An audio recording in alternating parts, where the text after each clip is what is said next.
आधी आमदार फोडाफोडी व्हायची, आता खासदार फोडाफोडी झाली आणि आता सगळ्यात नवीन ट्रेंड आलाय म्हणजे सर्वसामान्य शेतकऱ्याची, गोरगरिबाची लेकरं जी रक्ताचं पाणी करून शिक्षण घेतात त्यांचे पेपर फोडायचा ट्रेंड. हा पेपर फोडायच्या ट्रेंडच्या विरोधामध्ये विद्यार्थ्यांना एकत्र यावं लागेल. तुमच्या समोर आम्ही उभे आहेत, तुम्हाला फक्त पाठीमागे उभं राहून एकत्रित येऊन या सरकारचा जाहीर निषेध करावा लागेल आणि आपले हक्क आपल्याला मिळवावे लागतील. बरोबर. नमस्कार. 6 तारीख जुलै महिना, वेळ सकाळी 10 वाजता आपल्याला यायचे क्रांती चौक, छत्रपती संभाजीनगर.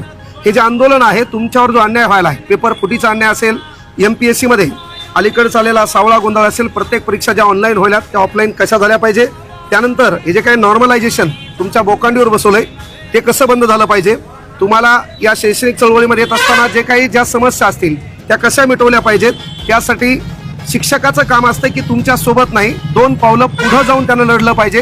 ते लढण्यासाठी आम्हाला एकत्र यायचे. याचा कोणी नेतृत्व नाही, याला कोणी नेता नाही. इथे येणारा प्रत्येक जण ज्याच्यावर अन्याय व्हायला तो अन्यायग्रस्त विद्यार्थी आहे. म्हणून बाळांनो, आपल्याला यायचे 6 जुलै 2026, वेळ सकाळी 10 वाजता. ठिकाण आहे क्रांती चौक, छत्रपती संभाजीनगर. आयोजक आहे विद्यार्थी कृती समिती महाराष्ट्र राज्य. तुम्ही असाल, आम्ही पण येऊ आपल्या न्याय हक्कासाठी, शिक्षण वाचवण्यासाठी. धन्यवाद. हे शेवटची संधी आहे. तुम्ही एकत्र नाही आलात तर त्याच्यानंतर आंदोलन उभं राहणार नाही आणि तुमचे हक्क, तुमचा न्याय अन्यायामध्ये रूपांतरित होणार आणि तुमच्या पाठीमागं कोणच उभं राहणार नाही. त्यामुळं यायचंय सर्वसामान्य शेतकऱ्याच्या लेकरांनो, तुम्हाला क्रांती चौकात यायचंय क्रांती घडवण्यासाठी.